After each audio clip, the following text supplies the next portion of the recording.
Nós temos visto o assunto de metodologia e eu foquei na palavra hermenêutica. Você poderia usar a palavra exegese. De muitas maneiras são palavras com significados similares. E o que tem sido a preocupação minha e da Ancientese e de outros líderes é que as pessoas não estão usando a metodologia corretamente para entender a mensagem que nós temos. E também, quando eles querem se aventurar em seus próprios pensamentos e ideias, o que eles tendem a fazer é pular um pouco a metodologia, porque eles têm essa crença de que eles têm uma verdade especial a oferecer ao povo de Deus. E essa verdade especial é algo que o resto de nós, incluindo a Ancientese e eu, não possuímos, ou que nós tratamos de uma maneira injusta ou de maneira incorreta. E, portanto, eles conseguem ver como dever deles trazer essas verdades ao povo de Deus.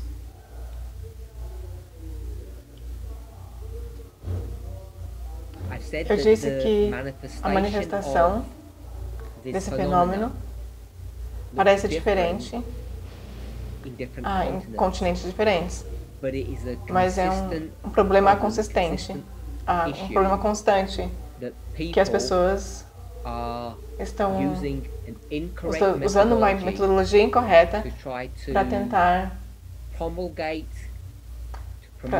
para promover as suas próprias ideias, o seu ponto de vista, enquanto, ao mesmo tempo, minimizando, vou usar uma palavra mais forte,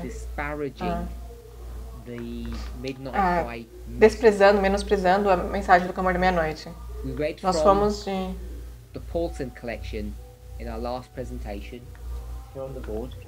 a gente foi dessa citação que está no quadro e nós vimos como a irmã White ela justapõe dois problemas que cada um de nós tem que decidir sobre quando nós somos confrontados com eles. Se nós vamos escolher seguir um ser humano ou se nós vamos escolher seguir o que eu quero chamar de seguir a metodologia. E a complexidade ou a dificuldade é como nós lidamos como exemplos de parábolas e metodologia de parábolas. Como é que nós vemos essa questão? Porque não é tão direta como nós podemos pensar que é. E nesse cenário que eu estabeleci há um ano atrás, esse movimento se separou entre aqueles que preferiam seguir a metodologia e aqueles que preferiam seguir uma personalidade. E porque nós agora passamos por essa sacudidura, assim como o movimento passou com o ancião Jeff, e nós temos repetido essa história durante os últimos 12 meses, e agora o conflito é o mesmo. O conflito que nós estamos passando agora é a mesma decisão entre seguir metodologia ou seguir uma personalidade. E para muitos de nós parecemos não estar cientes de que estamos sendo confrontados com esse exato teste. Parece que nós estamos confusos na questão de que nós não estamos lidando com uma personalidade e hermenêuticas, mas nós estamos lidando com duas personalidades ou dois tipos de hermenêuticas. duas perspectivas. Uma visão está certa, uma está errada. Uma pessoa está certa, uma está errada. É assim que é visto. E como é muitas vezes o caso, as pessoas que estão se levantando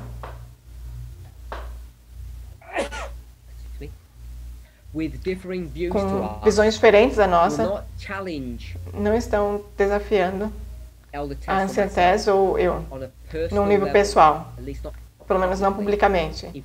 Na verdade, eles usam a nossa influência, a nossa reputação, o nosso nome para impulsionar a posição deles.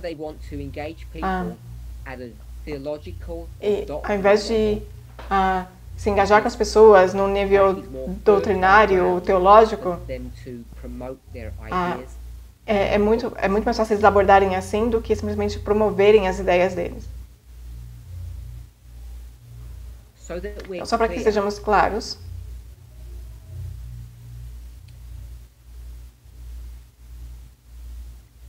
eu quero usar um problema que está sendo enfrentado no leste da África, onde nós temos obreiros que, ao invés de estarem fazendo o seu trabalho, que é compartilhar a mensagem do Clamor da Meia-Noite e administrar o seu rebanho, agora eles estão distraídos, eles estão subvertendo a mensagem, como nós lemos mais cedo. Eles estão introduzindo pensamentos e ideias que são primeiramente bem sutis, mas que agora eles estão se sentindo mais confortáveis em falar abertamente. E eu quero só dar para vocês algumas coisas do que eles estão passando. De maneira, basicamente, o que eles têm, o ponto que eles querem apresentar, introduzir. Apesar do nome ser diferente, a ideia é a mesma, não importa onde você vá. É a ideia de que como é que nós entendemos o que é o caráter de Deus, quem é Deus, que tipo de pessoa é Ele. Todas essas perguntas giram em torno dessa questão. E, na verdade, esse é o assunto do Clamor da Meia-Noite. Quem e que tipo de Deus nós servimos. E essas pessoas que estão levantando esse assunto, e o foco que eu estou dando agora nessa discussão são trabalhadores, obreiros do leste da África. O que eles estão fazendo é demonstrar a ideia de que esse movimento talvez não tenha uma ideia, apesar de talvez não ter uma ideia errada da metodologia, mas talvez tenha um entendimento não muito certo de quem é Deus, qual é a personalidade dele, qual é o caráter dele.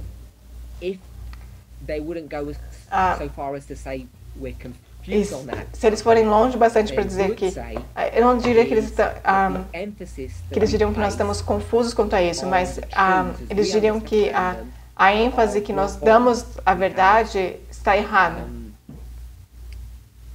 Uma ênfase de que nós estamos na direção errada. Eles iriam sugerir que nós estamos focando em problemas pequenininhos, mas que o problema maior, a questão maior é qual é o caráter de Deus, e é esse que nós deveríamos focar. Para muitos adventistas, esse assunto seria nomeado de maneira diferente. Para alguns seria a justificação pela fé. Uma outra frase seria o atamento, ou justificação pela fé. Esses são os assuntos maiores que nós deveríamos estar focando para poder entender o caráter de Deus e uma tentativa de ganhar a vida eterna. Esse é o argumento que eles estão apresentando. E o que nós, Anciã Tese e eu, estamos fazendo seriam assuntos assim de menor importância. E quando se trata de organização, eles acreditam, porque todos nós somos seres racionais, que todos nós podemos pensar por nós mesmos, como nas palavras de Miller, nós somos pensadores assim, livres, ou deveríamos ser. E Deus ele não nos controla, não controla o que nós pensamos ou o que nós fazemos. Então, nessa linha de pensamento, organização não deveria ser não deveria ser seguida na mesma linha que a Anciã Tese e eu estamos levando esse movimento. Mas deveria ser muito mais no estilo congregacional de liderança. Qualquer pessoa deveria ser livre para poder escolher o que eles devem pensar, fazer e como eles deveriam agir.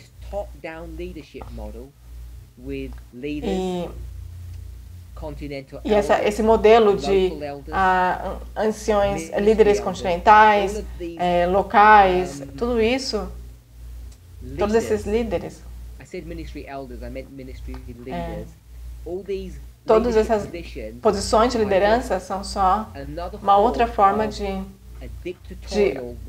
uma maneira ditatorial de se comportar, ou essencialmente uma ditadura.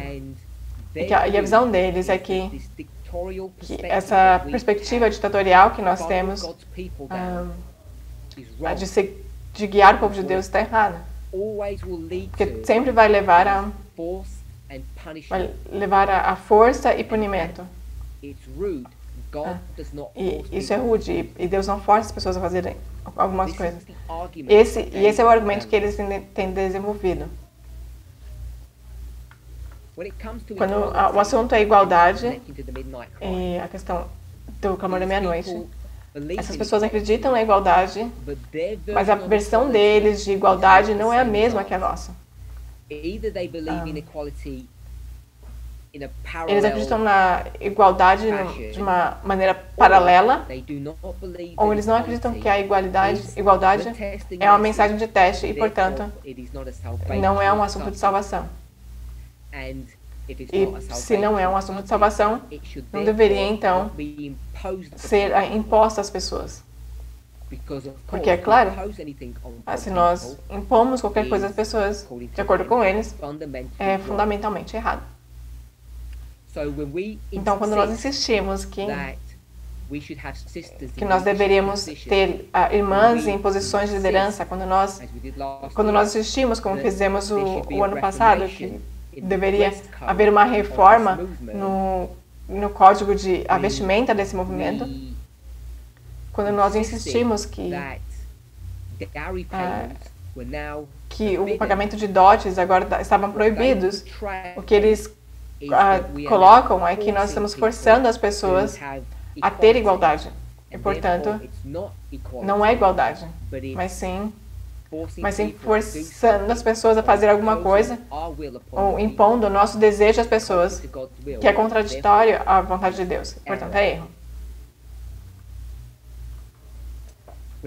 Quando se trata ao assunto de fontes de informação e como nós deveríamos lidar com essas coisas, eles minimizam ou tratam ele de maneira trivial. Porque, é claro, nós podemos encontrar verdade em qualquer lugar. Porque em qualquer lugar existe um nível de verdade e um nível de erro. E não só isso, mas quando você chega nesse lugar, onde você destrói essas duas fontes de informação, isso te leva a um lugar onde todo mundo tem uma medida de verdade. E, claro, todo mundo tem uma medida de erro. E, portanto, eles projetam essa ideia a antítese e a mensagem que nós apresentamos e a mensagem do clamor da meia-noite, que existem verdades ali, mas porque nós somos humanos e fracos e falhos, portanto, que nós, ou no caso você, deveria sentar e ver essa mistura de verdade com erro que eu e a Ancientese estamos ensinando e outros estão ensinando também. Mas o que isso faz é dar a você a oportunidade e o espaço não só para nos ouvir, porque nós não somos os únicos receptores ou detentores da verdade, porque você pode encontrar a verdade em qualquer lugar. Então, essa linha de pensamento, essa metodologia, abre o caminho para eles encorajarem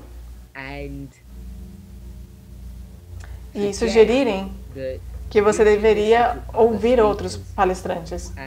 E que esses outros palestrantes, porque eles têm essa visão e essa humildade, é que e não são eles, apesar deles serem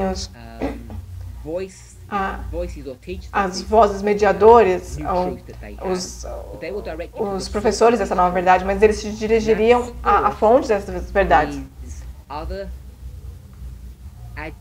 E que esses outros palestrantes, adventistas ou pastores, e eles acreditam que existem verdades que podem ser pegadas de outras pessoas que não têm nada a ver com esse movimento. E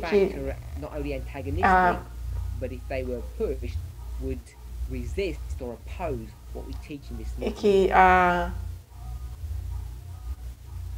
gente, desculpa, eu perdi esse último pedaço.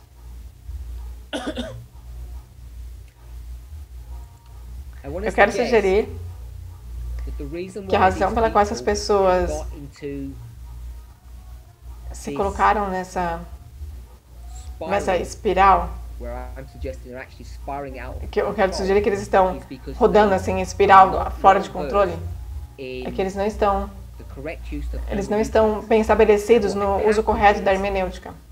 O que acontece é que quando você começa a ganhar seguidores, as pessoas começam a olhar para você, fica muito difícil você controlar a sua posição e admitir que você cometeu erros.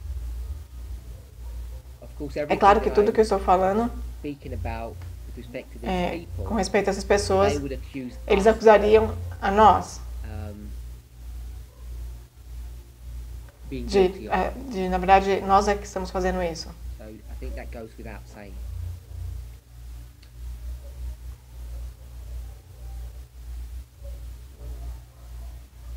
Para aqueles de você que não estão cientes,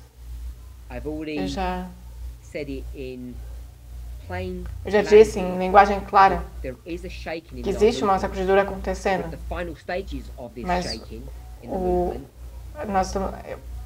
os estágios finais dessa sacudidura.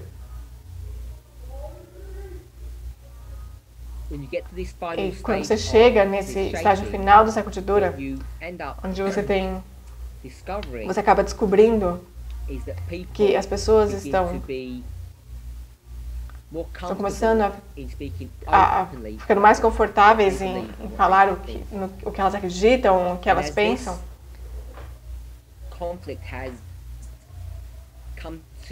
E como esse confronto agora está em aberto, nomes são trazidos à tona. Claro, seria muito fácil para mim nomear os irmãos e as irmãs. Basicamente, na verdade, irmãos que estão se opondo ao que nós acreditamos e pregamos. Mas eles vão dizer que eles são condutos para que outras pessoas, que na verdade eles estão apenas introduzindo pessoas ao nosso movimento. Porque eles, essas outras pessoas, podem nos ensinar alguma coisa. Agora, as pessoas que estão opondo esses irmãos, e existem diversas pessoas que estão fazendo isso, quer que eles sejam membros ou obreiros ou anciãos, incluindo a anciã Tese e eu, existe esse desejo, essa esperança de que eu dê nomes para alertar as pessoas. E nessa tentativa, as pessoas querem que eu nomeie os líderes ou as pessoas que esses irmãos que estão seguindo esses irmãos. A princípio, eu estava resistente em nomear essas pessoas, esses professores, esses teólogos que eles estão seguindo, porque não parecia apropriado para mim. Eu não tinha razões para comprar uma briga com eles, se eu posso dizer assim,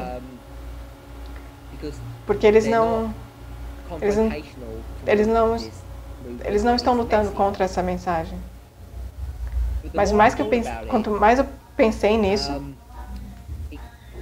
vem à minha mente que seria um exercício útil para, de fato, nomear essas pessoas, não para que vocês vão e pesquisem eles, mas eu não acho que seja uma boa ideia que vocês façam isso,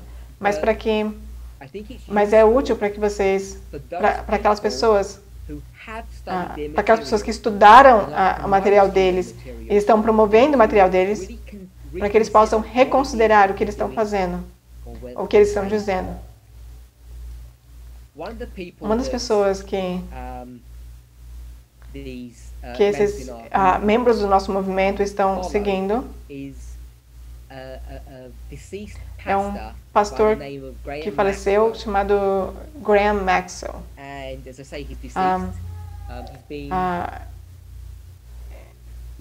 Ele faleceu há alguns anos atrás e ele foi um teólogo adventista liberal bem influente. Ele tinha suas próprias ideias, seus próprios pensamentos, que muitas pessoas se apegavam a isso e outros não. Essas pessoas acreditam, e eu já fiz esse ponto. É claro que esse pastor Maxwell tinha um nível de verdade, um pouco de verdade, um nível de entendimento sobre a questão da justificação pela fé e o atamento, como muitas pessoas têm. Você poderia ir para um ateísta, ele teria um bom entendimento desse assunto, pelo menos um pouco de verdade, que nós poderíamos concordar. Então, essa é uma pessoa, e a outra pessoa que eles focam bastante é alguém chamado Timothy Jennings. É um psiquiatra. Ele é um psiquiatra adventista, é um doutor. E ele tem um ministério que as pessoas ou amam ou odeiam. E eles odeiam porque eles têm medo do que ele ensina.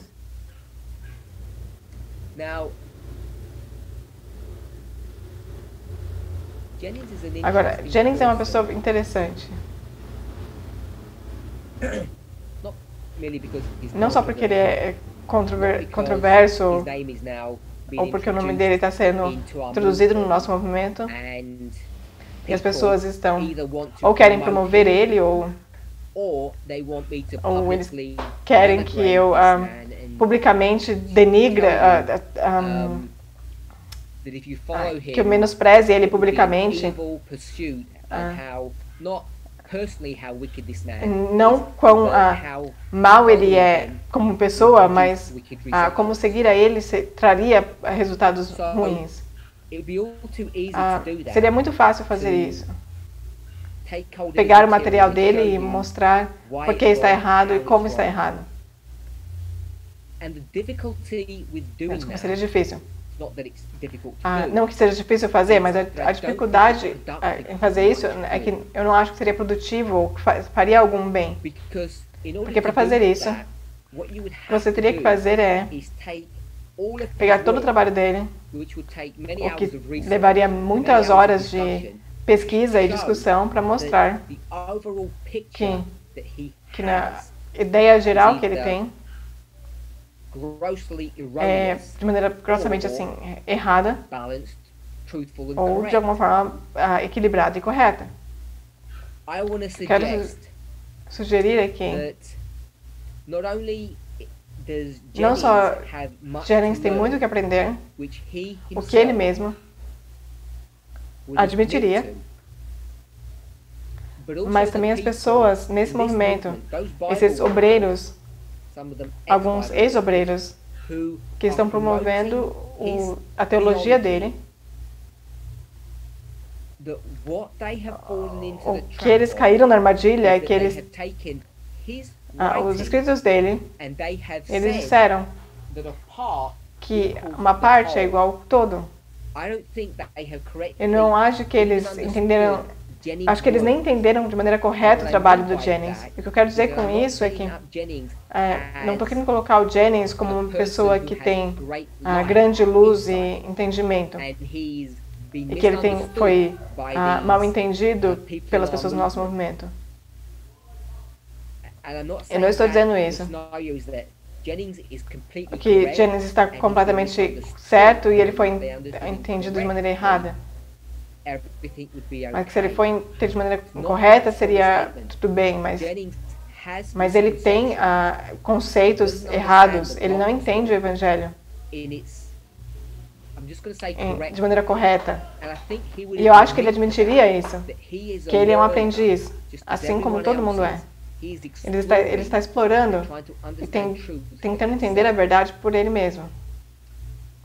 Mas eu acho que esses irmãos que pegaram a mensagem dele fizeram para ele um desserviço. Eles não entendem nem o que esse homem está ensinando. O que ele está ensinando, eu estou dizendo, não é nada em particular, particularmente revolucionário ou novo. E é isso que é tão triste com relação a toda essa controvérsia. Boa parte do que Jennings ensina poderia ser descrito como razoável. Algumas coisas são ruins, são erradas, outras são mal entendidas. E as pessoas que estão seguindo ele, eu acho que eles entenderam de maneira errada o que ele ensina. O que eles fizeram foi sequestrar o material dele e usá-lo, transformaram em armas e estão usando agora como armas para atacar a mensagem de cobra da meia-noite. E eu quero argumentar que se você pegasse o Jennings para vir e ouvir uma apresentação que a anciã Tess fez, se eles começassem uma conversa, eu não acho que ele veria que a verdade que nós estamos ensinando é mínima ou o que são erradas. O que eu acredito que aconteceu é que esses irmãos colocaram o Timothy Jennings como um homem forte.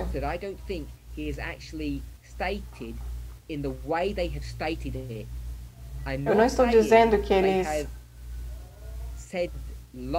disseram mentiras com relação a Jennings, mas o que eu estou dizendo é que eles dizem que eles pegaram uma parte do que ele ensina e fazem disso um todo, ou pegam um todo e fazem disso uma parte. Eles estão manipulando o que ele disse e ensinou. E agora chegaram no ponto em que eles não têm mais confiança na mensagem do amor da meia-noite. Eles acreditam que nós ensinamos erro, ou nós não estamos ensinando a verdade, a mensagem da verdade presente, que é o teste. Eu estou dizendo que eles estão dizendo que nós temos uma ênfase errada no que nós dizemos que é certo, que é importante. E o foco deveria ser no caráter de Deus. deixa eu dizer de maneira mais direta. A ênfase da nossa mensagem deveria ser entender o amor de Deus. Porque se você entende o amor de Deus, então você entenderia como amar o seu próximo. E o que é louco é que essas pessoas usaram as minhas apresentações para defender a versão deles da verdade, a teologia deles. E não demora muito para saber de fato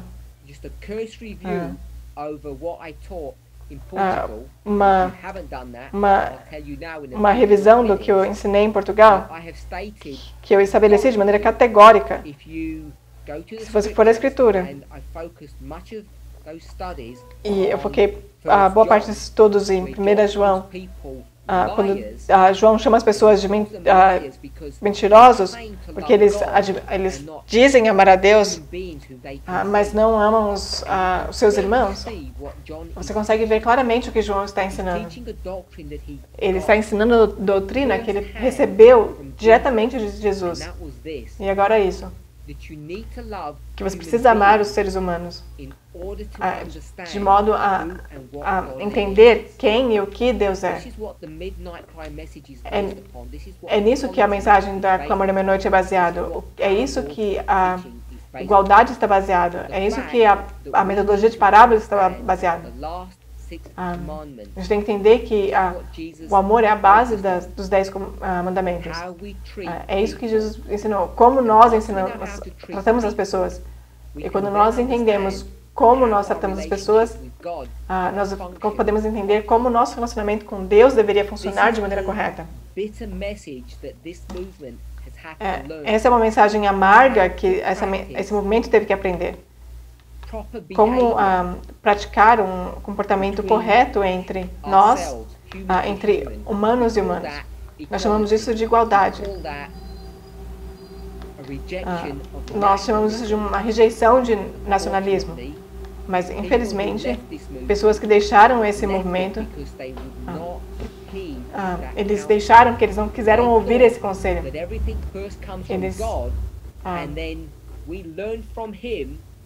Nós temos que aprender de Deus como se comportar um com o outro. E eu acredito que se você assistir apresentações de Portugal, que eles estão de acordo tanto com a inspiração, a profecia, a Escritura e a mensagem do Clamor da Meia-Noite que a Ancient Test tem apresentado. Mas esses oponentes, eles rejeitam isso. E eles rejeitam porque eles acham que nós temos que entender o amor de Deus primeiro, para que possamos entender como amar um ao outro. E eles querem que nós vejamos como ilógico essa premissa é. Porque o que isso significa é que todas as pessoas no mundo, nós chamamos de netineus, não podem estar passando, não podem passar pela experiência de uma reforma, de uma linha de reforma, porque eles não têm nenhuma conexão com Deus. Tudo que eles sabem são os últimos 6 mandamentos, de homem para homem. E não é esse o caso. Quando você vai à parábola do bom samaritano, foi exatamente a lição que precisava ser ensinada. Porque precisou de um gentil, porque mostrar que ele entendia o que o amor realmente era para poder cuidar daquele hebreu. Enquanto os irmãos hebreus dele estavam preocupados em servir a Deus, eles não sabiam como tratar um outro ser humano. O sacerdote e o levita, eles amavam a Deus acima de tudo. E eles estavam num lugar onde eles não sabiam como amar um ser humano. E essa ideia tem sido propagada no nosso movimento também. E está sendo repaginada, né, de uma maneira assim sofisticada, para eles, uma tentativa de passar para vocês que o que eles têm ensinado spoken of, particularly this em especial usando o que esse Jennings apresenta. Eu quero dizer que, enquanto eu não concordo com a posição do Jennings em muitas coisas, eu não estou argumentando que ele não tem a verdade, porque você pode encontrar a verdade em qualquer lugar, até mesmo numa instituição ateísta. Não é que ele não tenha coisas que estão corretas, mas eles estão usando o trabalho dele para destruir a mensagem do clamor da meia-noite.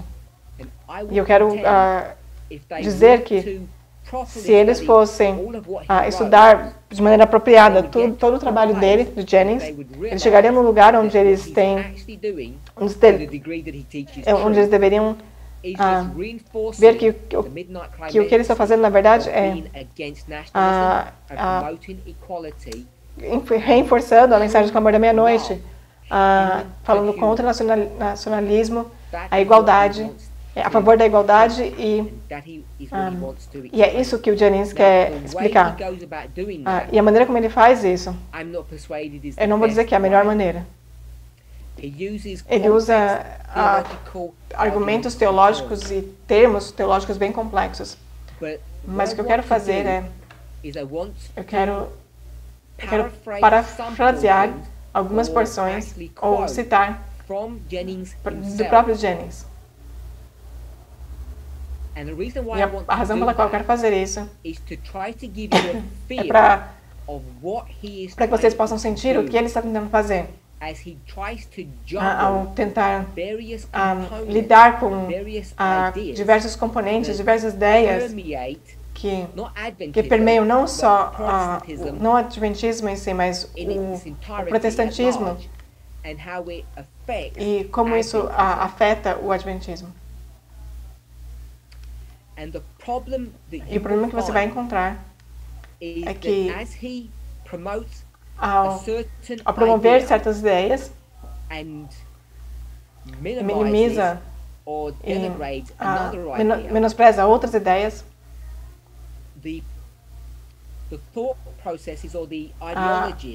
o pensamento que ele promove, existe verdade, um pouco de verdade ali. Se nós estudarmos esse conceito, nós vamos ver que vamos concordar com isso, mas o que ele quer rejeitar, o que eu quero sugerir é que o que Ellen White fez,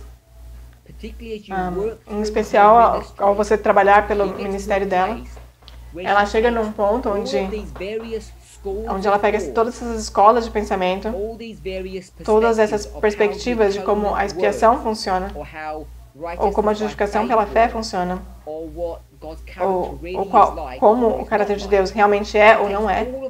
Ela pega todos esses conceitos de escolas de pensamento, e muitas das quais foram desenvolvidas na história em que as pessoas chamam de os pais, os fundadores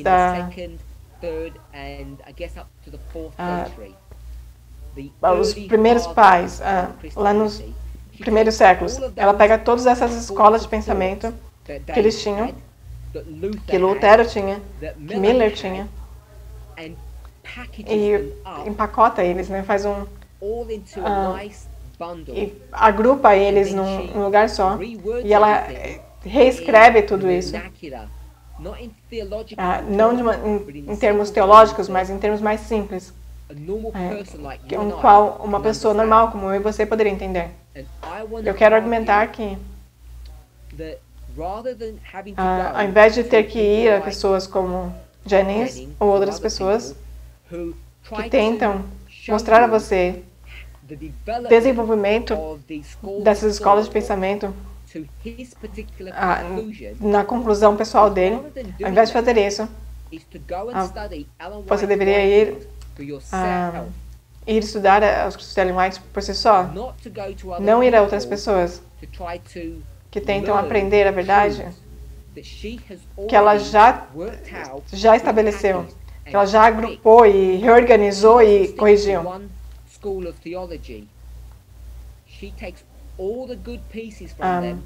Ela pega todas as boas partes das pessoas e se você for ler um livro, por exemplo, como Desejados das Nações ou O Caminho a Cristo, a Maior Discurso de Cristo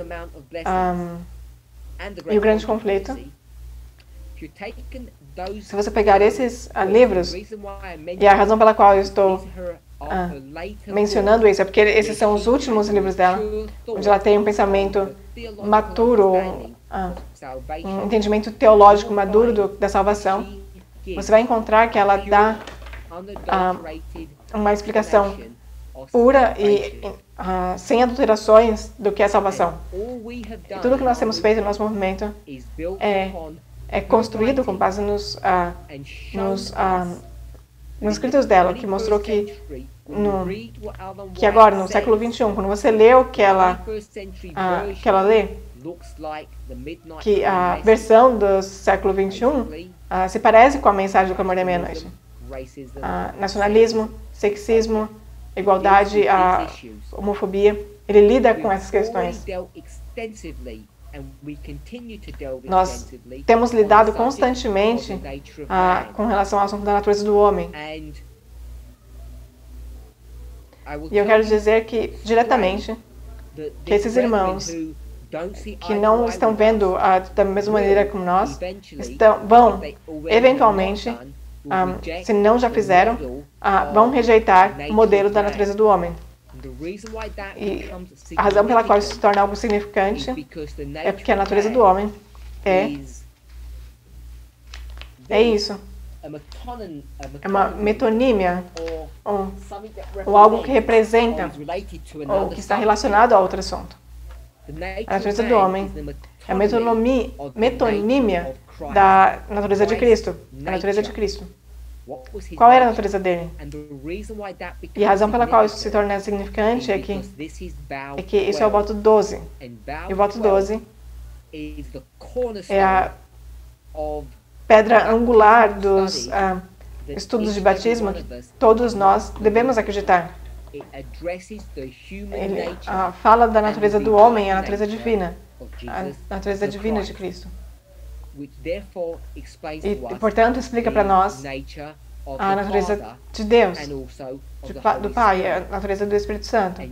Você precisa entender entender a natureza deles, o caráter deles, para que então possa entender de maneira apropriada a maneira de reforma. Porque Cristo, na sua natureza, é o segundo anjo. Você não pode fugir disso. Portanto, quando nós trazemos esse modelo à nossa história, e nós lidamos com a história do segundo anjo e do terceiro anjo, você vai ser confrontado com o fato de que você vai ter que lidar com o caráter de Deus. E quer você perceba isso ou não, essas pessoas, esses obreiros, que afirmam representar o movimento, ou eles afirmam que estão tentando levar o movimento na direção certa, o que eles estão fazendo é atacando diretamente a natureza e o caráter de Deus. Ao mesmo tempo em que eles professam promover isso. E a razão, e a maneira que eles estão fazendo isso é atacando a mensagem do Clamor da Meia-Noite. A mensagem do Clamor da Meia-Noite é a palavra que tem sido usada para explicar agora a natureza de Deus, o caráter de Deus, o amor de Deus. Isso não deveria ser uma surpresa para você, porque eu mencionei ontem, quando nós falamos sobre essas regras da hermenêutica, ou as razões para a hermenêutica. Nós falamos de contexto e perspectiva. Espero que vocês possam lembrar. E eu coloquei uma pergunta que duas pessoas perguntaram. O que eu devo fazer para receber a vida eterna? E dependendo do contexto, a resposta era diferente. Nós sabemos que o Evangelho Eterno, no livro do Apocalipse, é o mesmo Evangelho que foi dado no livro de Gênesis. E é o mesmo mensagem de Evangelho que foi dado na época de Cristo. Mas todos nós sabemos que as palavras são diferentes, porque o contexto é diferente. Você não pode usar Gênesis 3:15, a linguagem de Gênesis 3 no fim do mundo. O uso dessas palavras para descrever o Evangelho não são apropriadas para serem usadas no fim do mundo, porque elas são contextos diferentes. Mesmo o Evangelho dado pelos discípulos, pelos apóstolos e por Cristo, no primeiro advento, aquela versão do Evangelho também não é adequada para ser usada no fim do mundo, porque o contexto o contexto exige novas palavras. Nós poderíamos fazer o que todo adventista faz, ir a Apocalipse 14 e ver o Evangelho, adorar a Deus, porque a hora do juízo é vindo. Eles poderiam desenvolver isso e dizer que a Babilônia caiu, não receba a marca da besta. Nós poderíamos usar essa palavra. Isso seria uma linguagem apropriada para explicar o Evangelho Eterno, que seria uma definição do caráter de Deus, a definição do amor de Deus. O problema com tudo isso é que nós deveríamos todos estar claros, nós todos deveríamos poder dizer de maneira unânime que existe um problema, e o problema é que a linguagem de Apocalipse 14 não é incorreta, é perfeitamente correta. É a linguagem correta para se usar no fim do mundo.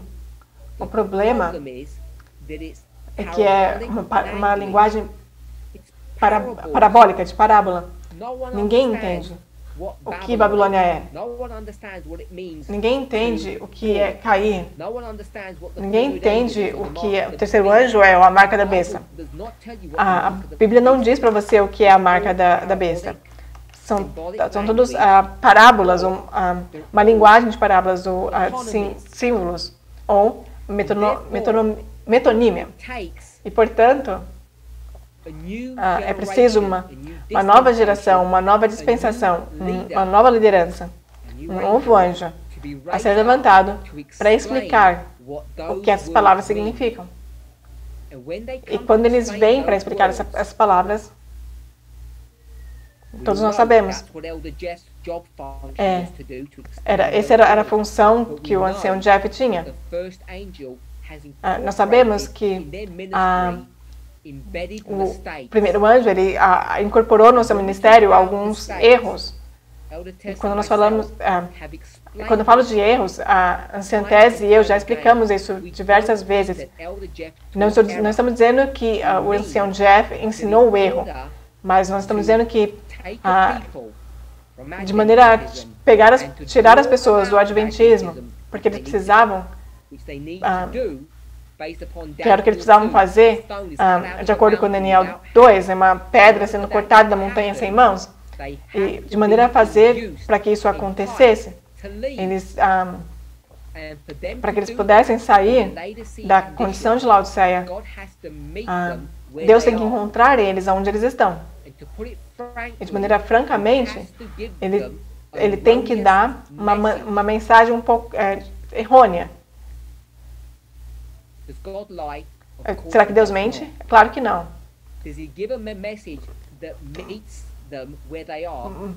Mas será que ele dá uma mensagem para encontrar eles onde eles estão? Claro que ele faz. Essas pessoas tinham pensamentos errôneos. Eu e você, ou talvez os antigos, eu e vocês. Deus ele tem que nos encontrar nos nossos erros. Então, ele dá uma mensagem errônea. Ele nos diz que o decreto dominical está chegando. Mas, quando na verdade não existe decreto dominical que vai ser passado mundialmente no fim do mundo. Ele sabe disso, mas nós não sabemos. Mas esse é o gancho que ele pega para nos cortar, nos tirar do adventismo. Nenhum ser humano poderia fazer esse plano. Quando nós chegamos aqui, então ele tem que nos ensinar as parábolas. E a única pessoa que pode fazer isso é o segundo anjo em conexão com o terceiro. Você não pode separar esses dois. Eles vão lado a lado, mão a mão. Assim como Mateus 13, a parábola do joio e do trigo ensina. As plantas e os servos, eles têm uma conexão simbólica. Você não pode separá-los. O que essas pessoas no nosso movimento que estão sequestrando a mensagem do Clamor da Meia-Noite, o que eles estão fazendo é tentar ensinar esse movimento, o Evangelho, com um novo vocabulário, novas palavras. Mas elas não são palavras novas. Mas eles estão simplesmente emprestando palavras do Dr. Timothy Jennings. E o problema que eles estão enfrentando é que seria errado para mim atacar esse homem que, dizendo de maneira nebuloso com esse termo, ele é um levita. E não estou dizendo isso no sentido de que ele vai se juntar a esse movimento, mas sim no sentido de que ele está nesse grupo dos adventistas que não sabem quem nós somos. Então, ele seria considerado um levita nesse sentido. Ele desenvolveu uma linguagem, um vocabulário para descrever o que é o amor de Deus, mas ele tem limites dentro do seu entendimento, porque, francamente, ele está em escuridão. Não porque existe algo errado com ele, mas porque ele escolheu não seguir a mensagem do primeiro anjo. Então, portanto, ele permanece em escuridão. E o problema não é que ele não consegue entender quem Deus é. Todos e qualquer pessoa pode. Até o seu animal pode entender, a um certo nível, quem é Deus e o que ele é. E a razão pela qual ele pode fazer isso é porque eles conseguem ver Deus sendo refletido num ser humano, no seu mestre. Então, qualquer pessoa, qualquer um pode entender a Deus. Ele desenvolveu uma mensagem. Então, para nós, dentro do movimento que temos essa luz tão rica, que fomos ensinados a pegar a mensagem do Evangelho, o Evangelho puro, inalterado, se nós pegarmos a mensagem de Apocalipse 14 e transformar ele numa mensagem que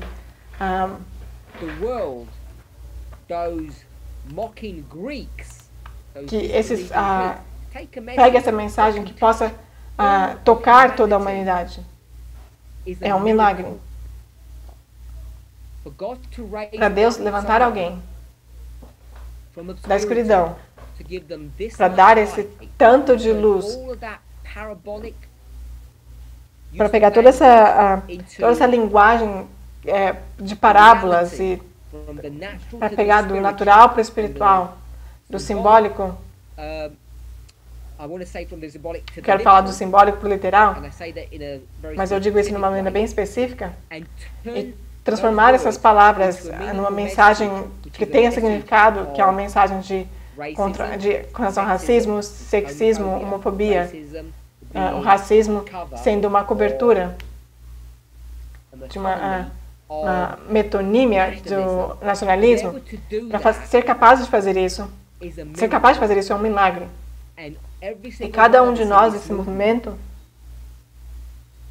deveria ficar envergonhado se nós nós perdermos a direção do que Deus fez. que ele fez. Levou 30 anos para que Deus levasse esse momento para o lugar onde nós estamos agora. Nós estamos no 31º ano da nossa existência. Nós estamos passando por uma sacudidura que agora está desafiando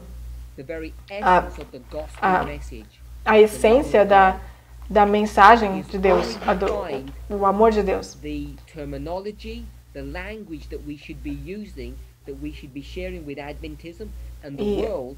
a linguagem que Deus ele está refinando a linguagem que nós deveríamos usar com as pessoas do mundo. E alguns dentro do movimento, como aqueles pobres cachorros, eles querem voltar ao seu próprio vômito.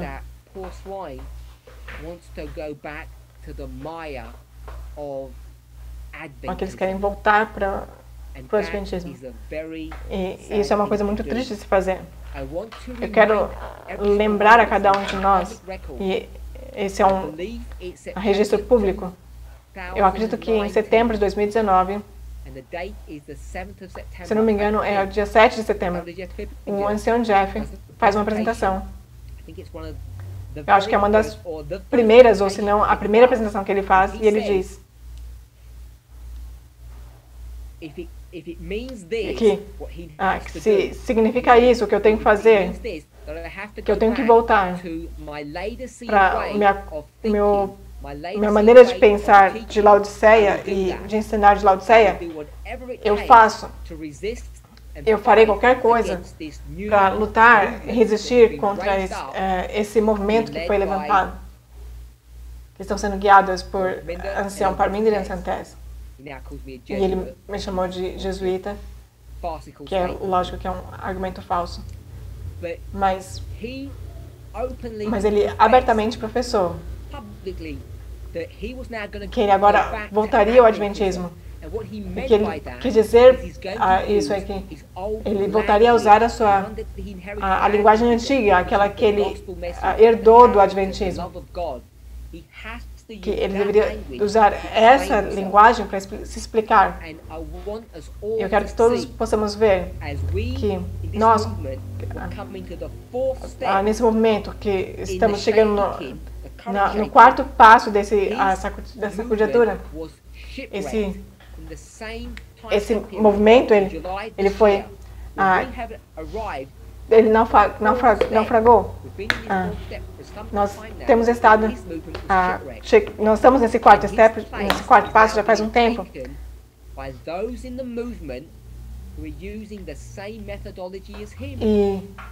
E as pessoas que estão usando a mesma metodologia que ele querem voltar para o mesmo vocabulário antigo da condição de Laodiceia deles. E ao invés de usar as suas próprias, eles estão importando elas. E eu quero dizendo isso com todo respeito, eles estão emprestando as palavras do Dr. Jennings, e um homem que não fez nada de errado para nós. Eu fico triste que o nome dele tenha sido trago para esse movimento, para ser jogado de um lado para o outro, como e para não ser tratado de uma maneira com respeito. O que as pessoas estão fazendo é sequestrando a mensagem dele, que é uma mensagem para Laodiceia, que não é uma mensagem, não é a mensagem do tempo do fim. Porque tudo que ele ensina, que ele acha que entende, já foi entendido e esclarecido por Ellen White. Ele não tem nada novo para ensinar. Ele não foi levantado como um sacerdote. E os levitas não têm nada a oferecer para a igreja triunfante. Eles só têm algo que é antecipado a eles para quando eles se juntarem a nós. O que as pessoas no nosso movimento estão fazendo, e eu estou falando para você diretamente, se você é um deles, é que você tem usado de maneira errada e completamente a hermenêutica, de maneira deliberada ou acidentalmente, e agora destruiu a mensagem do Evangelho. Eu quero implorar a todos os nossos irmãos e irmãs que estão indo por esse caminho, para que parem antes que seja tarde demais. Parem e considerem o que vocês estão fazendo. Não sejam guiados na complexidade de todas essas escolas de pensamento, ou essas leis, ou tente quebrar essas ideias, de que Deus força ou não força, Ele mata ou não mata. Tudo isso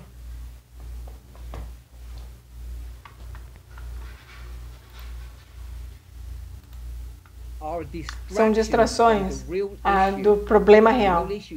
E o problema real não é difícil de entender. O que esse movimento fez, particularmente, desde 2018, e começou a fazer desde dezembro de 2017, pegar essas parábolas, essa linguagem de parábolas, e fazer com que ela se torne algo que seja entendível. Nós chamamos isso de clamor da meia-noite. Nacionalismo e igualdade. Tudo está conectado a questões de organização. Esses não são problemas minoritários. Eles são, na verdade, o assunto que deveriam ser tratados na nossa época. E essa é a linguagem que nós deveríamos estar absorvendo e compartilhando com outros, e não uma linguagem laodiceana. E essas coisas, elas vão, cada um de nós vamos ser confrontados. Não é um estudo profundo dos estudos de Jennings. Você não precisa que eu faça ministry website page and you can see and you can figure this out for yourself. Você não precisa ir no site dele e pesquisar tudo dele. Eu quero, nos últimos minutos que a gente tem, eu quero ler diretamente de Jennings, e algumas eu vou parafrasear. Ele escreveu isso em 2010. By the way, you might think, well, that's 10 years ago. He hasn't changed his position. É 10 anos atrás, mas ele não mudou não mudou sua posição. Mas eu acho que isso dá uma perspectiva sucinta de quem ele é.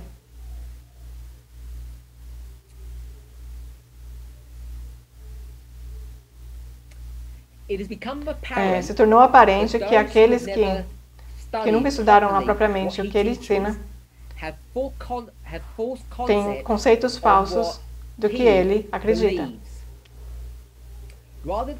Ao invés de buscar entender a sua posição, muitos que discordam dele forçaram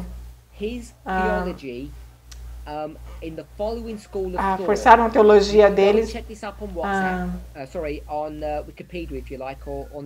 Você pode checar isso no Wikipedia. É chamado da teoria da influência moral. Agora, essa teoria da influência moral, eu quero dar eu espero uma ideia sucinta disso. A teoria da influência moral ensina isso. Que Jesus morreu para demonstrar o amor de Deus para conosco. E nesse amor que Cristo demonstra através da sua morte, o que isso faz? Isso quebra o nosso coração humano. E quando nossos corações estão quebrados, nós nos vemos como pecadores e então voltamos para Deus. Então, quando nós vemos esse homem, Jesus na cruz, nós olhamos para ele, nós vemos então, e nossos corações estão quebrados, então nós vemos, nossa, ele fez isso, então, ao fazer isso, nós voltaríamos a Deus.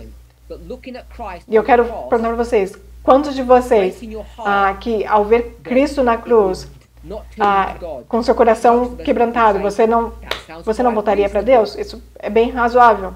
No entanto, as implicações de aonde isso vai te levar, que é tudo sobre a questão dessas escolas de pensamento, de teologia, te levam a um caminho sem uma rua sem saída.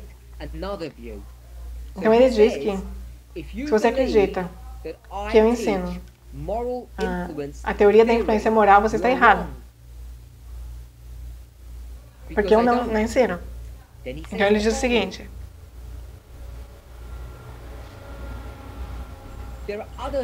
existem outras escolas de pensamento, mas o que ele quer fazer é chamar a escola de pensamento dele de um novo termo.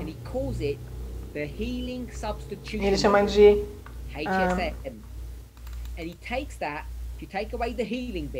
é um substituto de cura.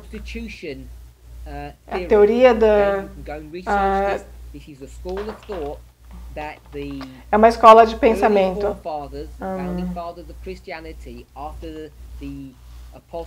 que os primeiros pais do cristianismo, lá nos primeiros séculos, todos eles tentavam entender isso. E esse é um dos modelos. A teoria da substituição, de que Cristo foi o nosso substituto. E você pode pesquisar isso. Se você olhar isso de maneira superficial, você vai concordar. Existe verdade ali. Então, a teoria do moral, você vai ver Cristo na cruz, vai quebrar seu coração e você vai se voltar para Deus. É verdade. Você olha para Cristo e você vê que Ele é o nosso substituto. E essa ideia de que você vê que Cristo morreu e isso te deixa triste, você vê que isso é uma verdade bíblica. Veja aqueles que disseram quando as pessoas veem a Cristo na cruz. Existe verdade em todas essas linhas de pensamento. O que James diz é que umas centenas de anos depois da morte de Cristo na cruz, que a igreja ela foi corrompida pelo paganismo. Isso é verdade. Foi no 4º século. Você tem várias datas para isso. É a influência de Constantino. A reforma começa a lidar com esses conceitos pagãos e erradica eles da cristandade. E ele se vê como mais um Martinho Lutero. Ele não se promove assim, mas o que ele diz é que a sua esperança e oração é que a Igreja Adventista, é o que ele diz, vai levar adiante o trabalho da reforma até a sua conclusão, que é ensinar a Deus, ensinar ao mundo o amor de Deus. E ele vê como o trabalho dele, como ele sendo um instrumento nisso. Ele não tem orgulho com relação não é um homem orgulhoso, ele é humilde. Ele não afirma que ele tem a palavra final da verdade, que é diferente do que nós ensinamos, porque nós dizemos que nós temos a última palavra da verdade. Porque nós entendemos que nós somos um movimento que foi levantado por Deus. E ele não se vê dessa maneira. Então ele diz isso. Contrário ao que algumas pessoas alegam, que eles atacam ele, eles dizem que ele acredita que na teoria da influência moral. Ele diz que não. E a razão para isso é que essa teoria é inadequada na sua explicação do plano de salvação. Qualquer um de vocês concordaria com isso. Olhe para a cruz e olhe para isso e fala assim, nossa, isso é ruim. Isso não explica o plano da salvação. é de maneira suficiente. Porque só sentir muito não é o que o arrependimento significa. Você não tem que sentir muito por ter pecado, mas tem que se distanciar dele, largar dele. Então, por isso que nenhum de nós acredita que a teoria da influência moral ela é final. Então, ele diz depois então que o modelo da substituição da cura,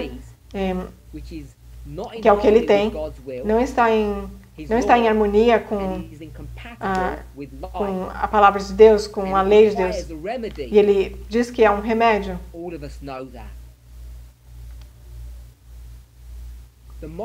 A teoria da influência moral só dá evidência que argumenta contra a mentira de Satanás, para nos restaurar a confiar em Deus.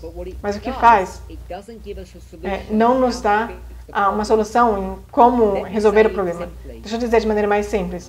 Uma escola leva você a se sentir mal, mas não te ensina como resolver o problema. Está correto em tudo isso. Todos nós sabemos disso. Nós não precisamos ler Jennings para saber disso. Na verdade, o assunto da nacionalismo e da igualdade tem nos ensinado isso nos últimos 2 anos. Mas existe um outro modelo. Semelhantemente,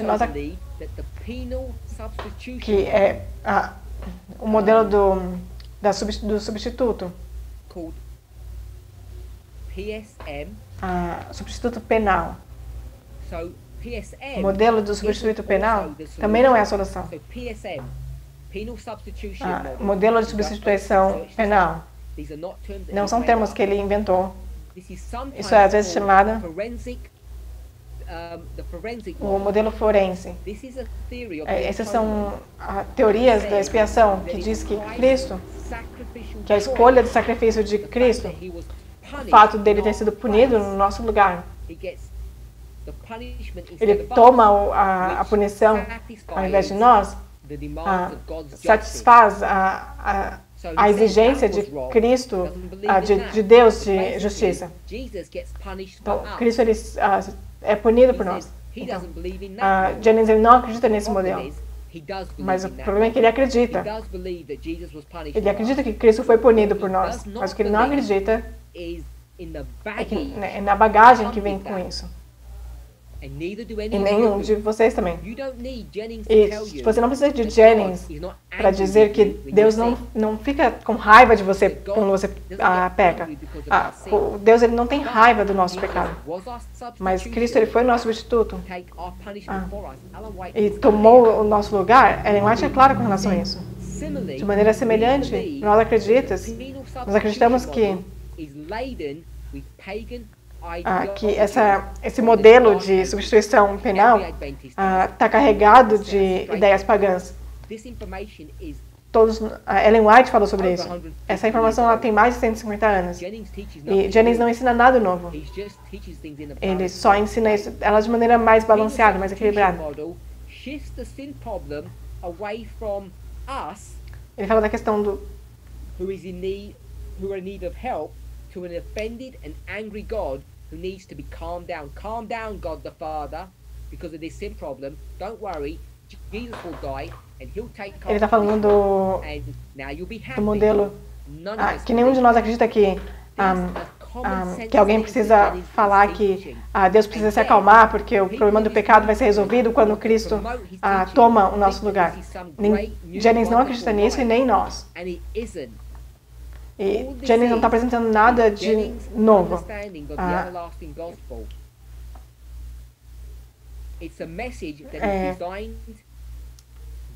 Essa é uma mensagem desenvolvida por um laodiceano para uma igreja em Laodiceia. E lembrando que é uma igreja em estado de Laodiceia que está presa em escravidão. Mas a nossa mensagem, e eles estão em espalhamento, mas a nossa mensagem é para uma igreja que está em estado de Laodiceia, mas que está num período de ajuntamento. E esses irmãos e irmãs que agora estão ensinando essa verdade, eles estão, o problema deles está todo, leva tudo à metodologia. Se você estiver bem estabelecido na metodologia, você vai entender isso. Ele diz que, ele acredita que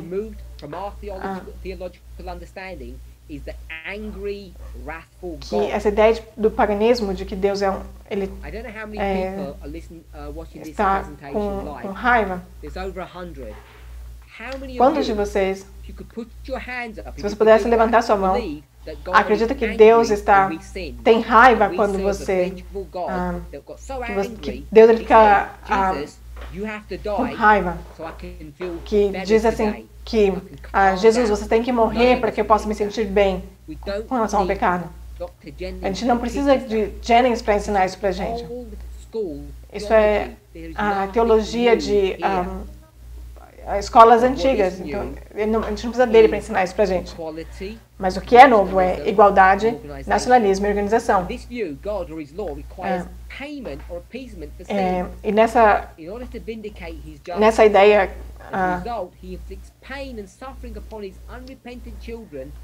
ele está falando do trabalho de Jennings, dos argumentos que ele apresenta contra essa modelo de substituição penal. Enquanto a teoria da substituição de cura. Então, ele acredita Jennings, ele acredita na substituição, que Cristo é o nosso substituto, incluindo o modelo da influência moral. Isso ajuda a eliminar essas partes que vieram do paganismo. É tudo o que eu queria dizer sobre o que o Dr. Jennings ensina. Eu acho que isso resume bem onde essa pessoa está. Que uma mera leitura do Espírito de Profecia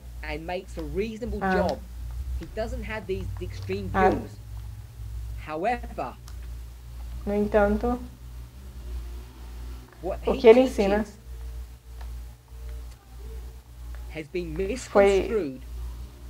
foi manipulado por pessoas nesse movimento em posicionamentos extremos, que o próprio Dr. Jennings falaria contra se ele ouvisse. E mesmo que ele não fosse,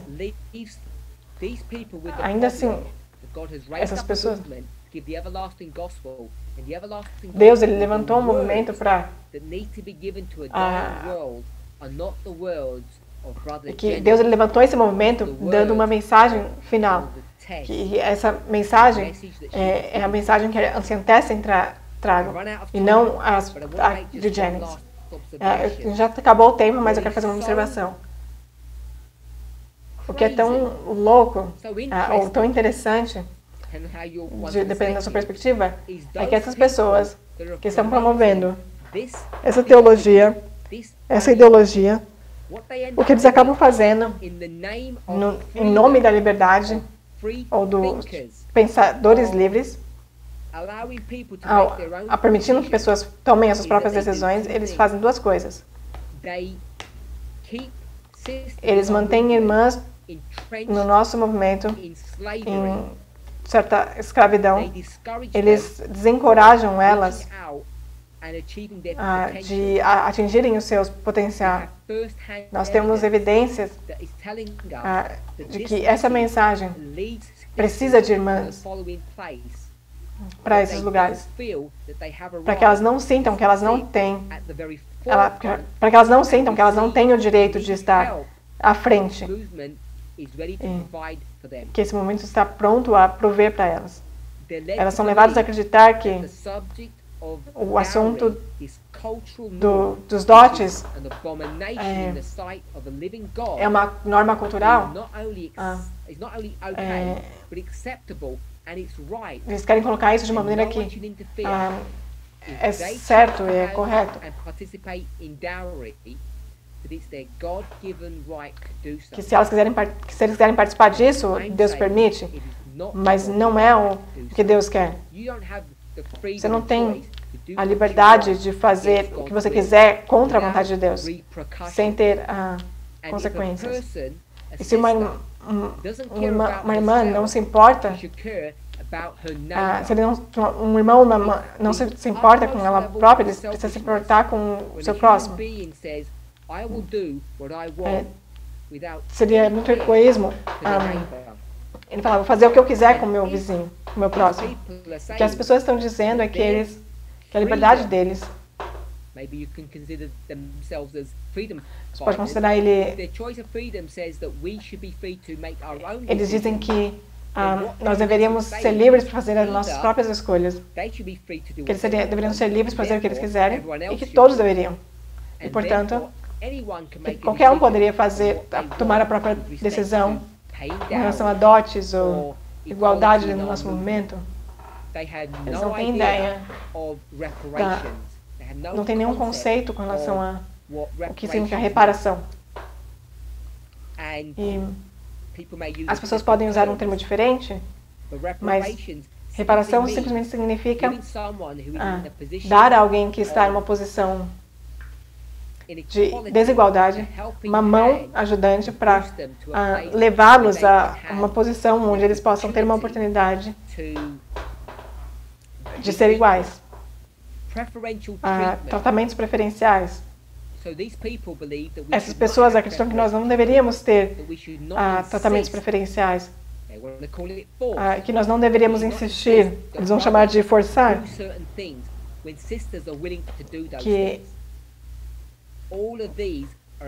tudo isso são conceitos errados do que é a igualdade verdadeira. Eu quero encorajar a cada um de vocês, seja você um desses professores ou uma das pessoas que têm sido guiadas por essas pessoas, para pararem. Vocês chegaram no final da estrada. Nós estamos no quarto passo de uma sacudidura que está confrontando esse movimento. E a separação já está aqui, ou prestes a começar. Eu não quero que as pessoas vão embora pensando que eu ameacei qualquer pessoa. Isso não é uma ameaça a ninguém. Seria uma grande bobeira acreditar que organização não requer disciplina. É claro que requer. Teve guerra no céu. E essa guerra no céu, a organização no céu precisava de medidas disciplinares contra aqueles que se revoltaram contra o governo no céu. Isso não é uma afirmação de que nós não deveríamos tomar medidas de disciplina. É claro que nós devemos. Mesmo dentro da sociedade, as pessoas precisam ter uma norma de conduta. Mas isso não é para ser levado como uma ameaça. O que eu quero fazer é avisar as pessoas que eles deveriam acordar para a realidade de que nós estamos prestes a entrar no Pentecoste. Nós estamos prestes a entrar no cenáculo, antes que o Pentecoste chegue. E nós precisamos colocar as nossas diferenças de lado. E essas diferenças não são só se nós vamos sorrir para alguém ou ser bons com alguém. Essas diferenças são diferenças teológicas. Nós temos que ter as mesmas crenças teológicas. Para aqueles de você que estão pensando que vocês podem mesclar essas duas mensagens, eu quero deixar claro que isso não vai acontecer. A mensagem que vem do Dr. Timothy Jennings, não importa quão útil pode ser para os laodiceanos, para os levitas, que não fazem ideia do que a mensagem verdadeira deve ser. Essa mensagem não vai ser incorporada na mensagem do clamor da meia-noite. Isso não é uma ameaça, mas um fato. Deus não vai permitir que isso aconteça. Essa mensagem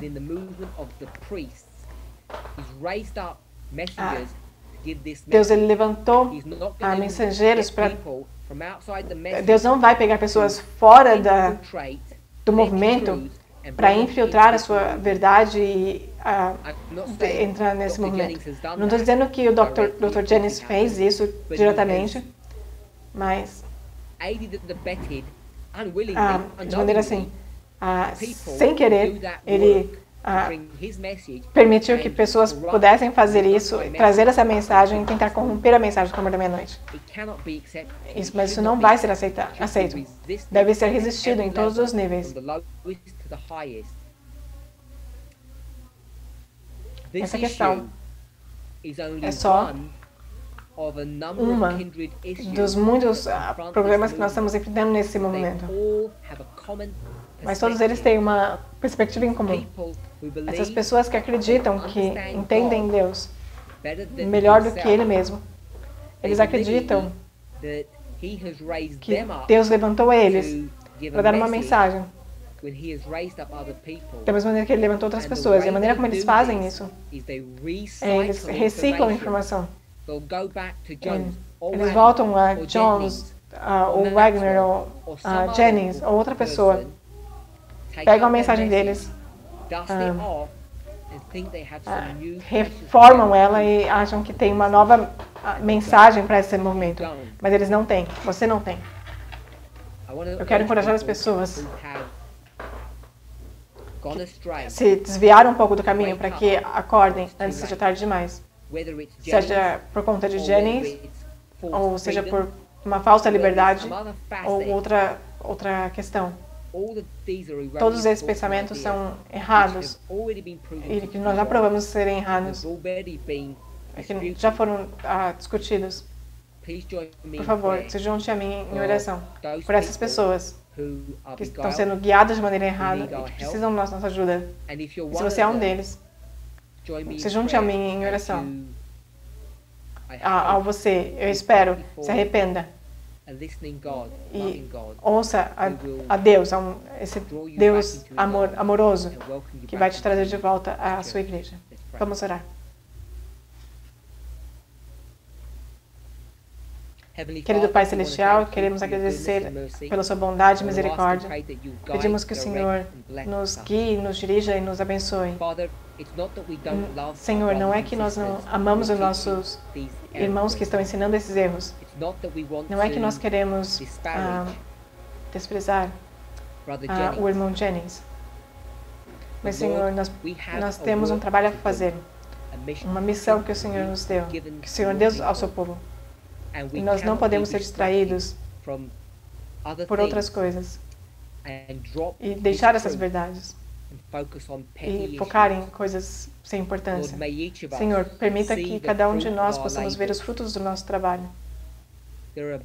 Existem irmãos e irmãs que estão destruindo a mensagem de igualdade em nome do amor. Isso é completamente errado. E é um erro muito grosseiro que Satanás poderia inventar. Uma maneira de atacar esse movimento, essa mensagem. Eu oro para que a trave seja tirada do olho dessas pessoas, para que eles possam ver os seus caminhos, que eles abandonem esses erros e possam voltar para nós. Que o Senhor continue a trabalhar ao irmos de força a força, no trabalho de quebrar o nacionalismo e estabelecendo a igualdade e desenvolvendo a organização. Oramos em nome de Jesus. Amém.